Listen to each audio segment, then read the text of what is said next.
Hello students, आज से start करते हैं जीरो टू हीरो के सफर में। प्रकाश के परावर्तन के अंदर हम देखेंगे आज दर्पण की पहचान। जैसे कि हम दर्पण की पहचान देखें, सबसे पहले मैं आपसे पूछता हूँ दर्पण कितने प्रकार के होते हैं? क्या आप बता सकते हैं दर्पण कितने प्रकार के होते हैं? दर्पण जो होते हैं दो प्रकार के होते हैं। फर्स्ट बताएं क्या होते हैं? नहीं पता? चलिए मैं बताता हूँ। फर्स्ट जो होता है वो आपका प्लेन मिरर यानी कि स्पर्श प्लेन मिरर होता है, ठीक है। दूसरा होता है आपका गोली दर्पण, ठीक है। समझ गया है? पहला क्या होता है प्लेन मिरर और दूसरा होता है स्फेरिकल मिरर, ठीक। इसके अंदर देखेंगे दर्पण की पहचान कैसे कर सकते हैं। दर्पण की पहचान हम दो तरीके से कर सकते हैं। सबसे पहले हम स्पर्श करके यानी छू कर टच कर, दूसरा है प्रतिबिंब देखकर। अगर ऐसा भी नहीं होता स्पर्श देख के भी समझ में आता है तो हम ये कह सकते हैं दर्पण की पहचान हम एक लकड़ी का पैमाना लेंगे यानी स्केल लेंगे। लकड़ी के पैमाने को हम ऊपर उसके ऊपर दर्पण रख देंगे, ठीक है। लकड़ी के पैमाने के ऊपर हमने क्या रख दिया? दर्पण रखा। यदि वो प्लेन सरफेस वाला है यानी समांतर सरफेस वाला मिरर है, ठीक है, समांतर यानी कि प्लेन मिरर है, तो वो क्या है चारों तरफ से वो छुएगा, टच होगा स्केल पर। यदि वो चारों तरफ से टच हो रहा है वो कैसा दर्पण है? प्लेन मिरर है, ठीक है, समांतर दर्पण है। जैसे कि हम ये देख रहे थे दर्पण के प्रकार के अंदर एक तो होता है समतल दर्पण और एक होता है गोली दर्पण, ठीक है, प्लेन मिरर और स्फेरिकल मिरर, ठीक। प्लेन मिरर किसे कहते हैं? इसकी अगर हम लकड़ी के पैमाने पर, इसके लकड़ी के पैमाने पर हम उसको रखते हैं, प्लेन मिरर समतल दर्पण को रखते हैं, तो उसकी बॉडी चारों तरफ से इस पैमाने को टच करेगी, ठीक। अब आता है उत्तल दर्पण और अवतल दर्पण। जैसा कि आप जानते हैं इस वाले दर्पण को हम इस तरह से टच करेंगे तो उसके कोने क्या है? उठे हुए होंगे और बीच का पार्ट छिपा हुआ होगा, तो कौन सा दर्पण कहलाएगा? उत्तल दर्पण कहलाएगा। इस तरह से दूसरा दर्पण देखें, ये हम इसको इस तरीके से रखते हैं तो किनारे वाला पार्ट छिपा हुआ होगा और बीच वाला पार्ट उड़ा हुआ होगा, तो उसको बोलेंगे हम अवतल दर्पण कहते हैं। प्रतिबिंब देखकर भी हम पता लगा सकते हैं। प्रतिबिंब देख के कैसे लगाएंगे वो हम इन चीजों में हम यानी इन फिगरों में हम जानेंगे। तो इसके लिए पहले हम प्रतिबिंब बनाने के नियम पढ़ेंगे। गोली दर्पणों के से बनने वाले प्रतिबिंब खींचने के नियम। सबसे पहला नियम उत्तल व अवतल दोनों दर्पणों के लिए कहा जा रहा है। किसके लिए? उत्तल व अवतल दोनों दर्पणों के लिए। तो सबसे पहले हम आता है एक तरफ हमने स्टूडेंट्स उत्तल दर्पण बना लिया, दूसरा हमने बना लिया अवतल दर्पण, ठीक है। ये ध्यान रखना, समझने वाली चीज ये है कि जो यू है यानी कि वस्तु हमेशा उल्टे हाथ में ही रखी जाती है। बहुत सारे बच्चे इस चीज पे कंफ्यूज रहते हैं, ऑब्जेक्ट कहाँ रखे, लाइन कहाँ से लेके आए। तो इन वीडियोस को स्किप ना करें, ठीक है। अच्छी तरीके से समझ में आता है लाइक सब्सक्राइब करके आगे और बच्चों पे फॉलो मतलब और बच्चों को सेंड करें, ठीक है। हाँ, हम कहाँ बात कर रहे थे? यू पे बात कर रहे थे। यू कैसे कहाँ लगाया जाता है? उल्टे हाथ पर, ठीक है। तो हमने मान लीजिए हमने ऑब्जेक्ट रख दिया उल्टे हाथ पर,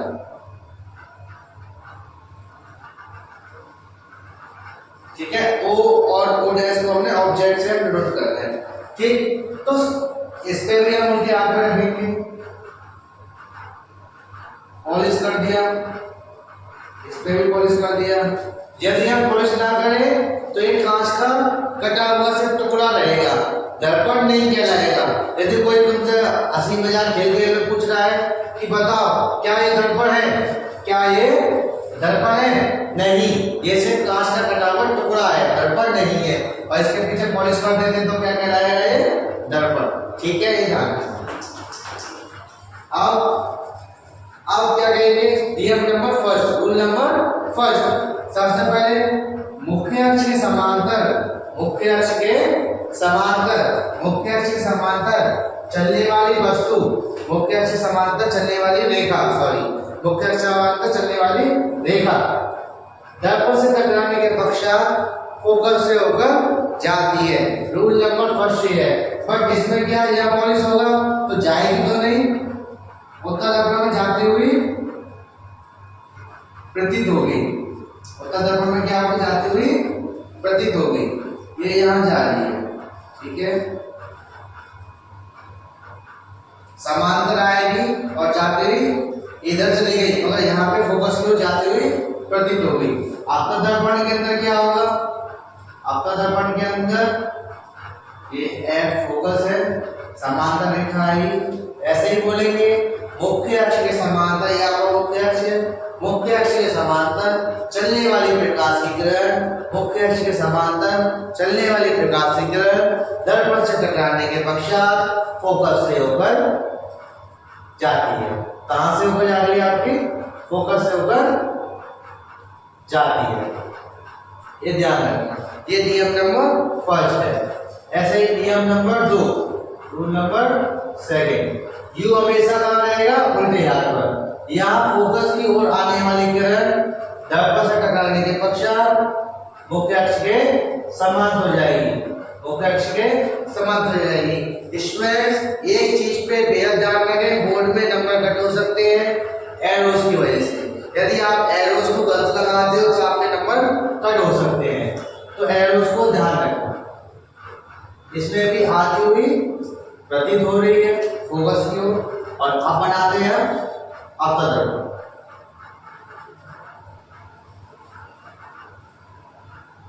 फोकस से आएगी और मुख्य अक्ष के समांतर हो जाएगी। इसमें भी फोकस से आ रही है और मुख्य अक्ष के समांतर हो जा रही है। इसमें मुख्य अक्ष के समांतर आ रही है, फोकस से होकर जा रही है। तीसरा नियम,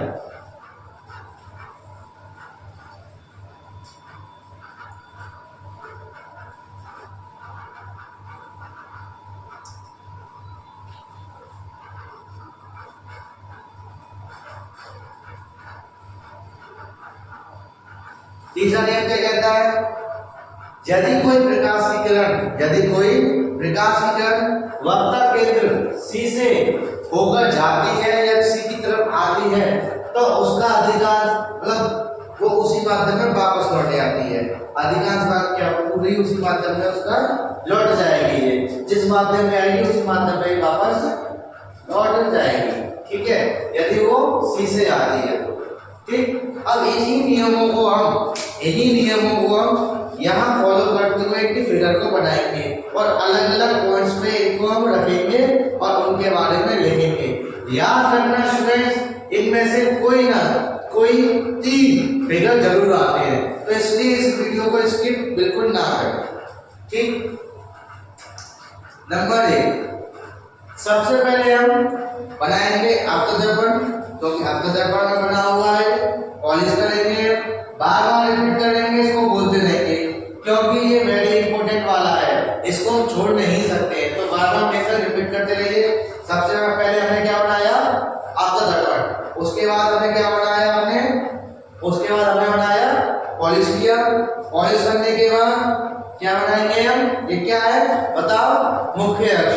ठीक है, ये क्या है आपका ध्रुव, ये क्या है आपका फोकस, ये क्या है आपका वक्रता केंद्र सी। ठीक है, फर्स्ट हमने क्या किया, जब वस्तु ऑब्जेक्ट कहाँ रखी है, अनंत पर रखी है, कहाँ रखी है, अनंत पर।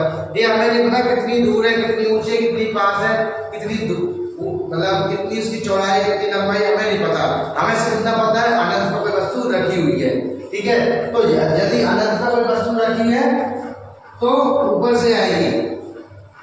ठीक है, कैसे आ रही है, ऊपर से आएगी। तो ये कैसे आ रही है, पैरेलल आएगी। जब वो पैरेलल आएगी तो कहां टकराएगी, फोकस तल में। कहां टकराएगी, आपकी फोकस तल में टकराएगी। ठीक है,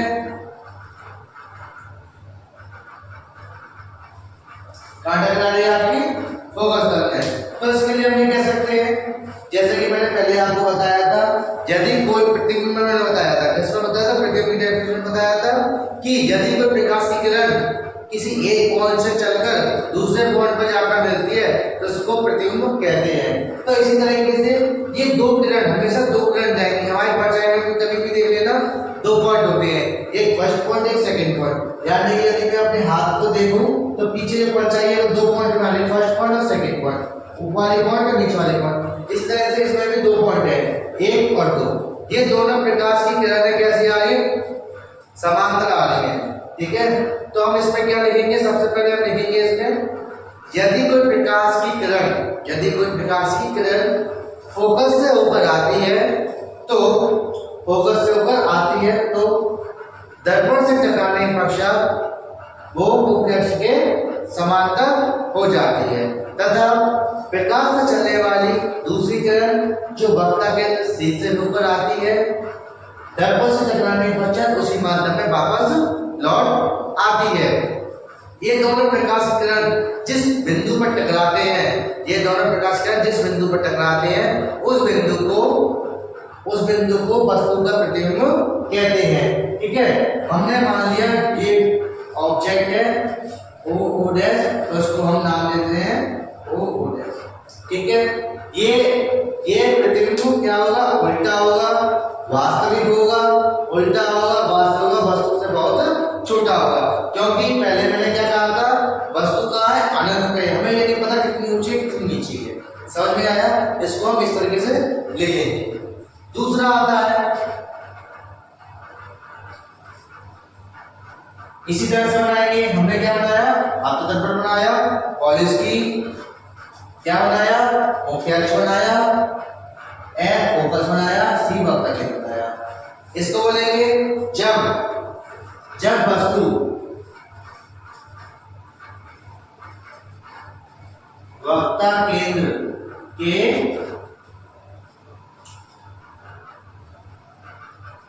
तथा अनंत के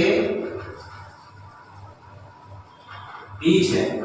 कहां पे, जब वस्तु वक्ता केंद्र के तथा अनंत के बीच है। तो हमने क्या है, ये तो अनंत है, ये वस्तु है ओ डैश। ठीक, अब क्या होगा, हमें हमेशा एक फिगर में दो नियम फॉलो करने हैं, दो रूल्स को हम फॉलो करेंगे।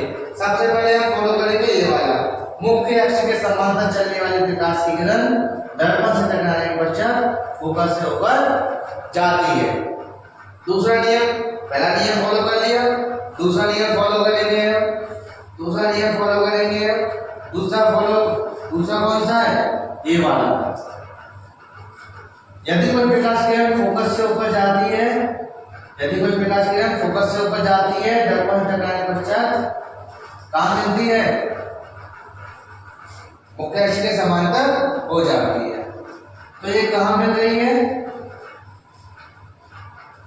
सी तथा एफ के बीच में। तो हम क्या कह सकते हैं, हमारा प्रतिबिंब कैसा है, सीधा है, वास्तविक है और वस्तु से छोटा है। बहुत छोटा हम नहीं कह सकते हैं, देखिए मेजर करते हैं तो ये देखिए छोटा, क्या दिख गया नहीं दिख गया, तो क्या है, कह सकते हैं हमारे वस्तु से क्या है, छोटा है, उल्टा है और वास्तविक है। ठीक, नोट करने वाली बात ये है स्टूडेंट्स, अब तक दर्पण में सारे के सारे फिगर आपके उल्टे ही आएंगे, यानी प्रतिबिंब जो है उल्टा आएगा। ठीक, एरोस को बनाना कभी नहीं भूलें, जिससे पता पड़ता है कि कौन सी रेखा किधर जा रही है और किधर से टकराकर वापस आ रही है। ठीक, अगला बनाएंगे हम, अगला क्या है, अभी हमने अनंत के बीच में और वक्ता केंद्र के बीच में रखा, अब हम रखेंगे वक्ता केंद्र पर। जब वस्तु का है, जब वस्तु वक्रता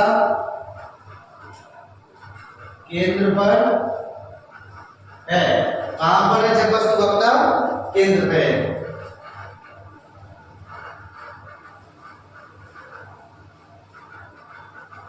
फिर से वो बनाएंगे, पी बनाएंगे, एफ बनाएंगे, सी बनाएंगे, इसके ऊपर ऑब्जेक्ट रखेंगे ओ डैश, क्या रखेंगे हम, ओ डैश। ठीक, आगे हम देखेंगे कि ये पहले टकरा जाएगी, टकराएगी, ठीक, फिर से ही जाएगी किरण,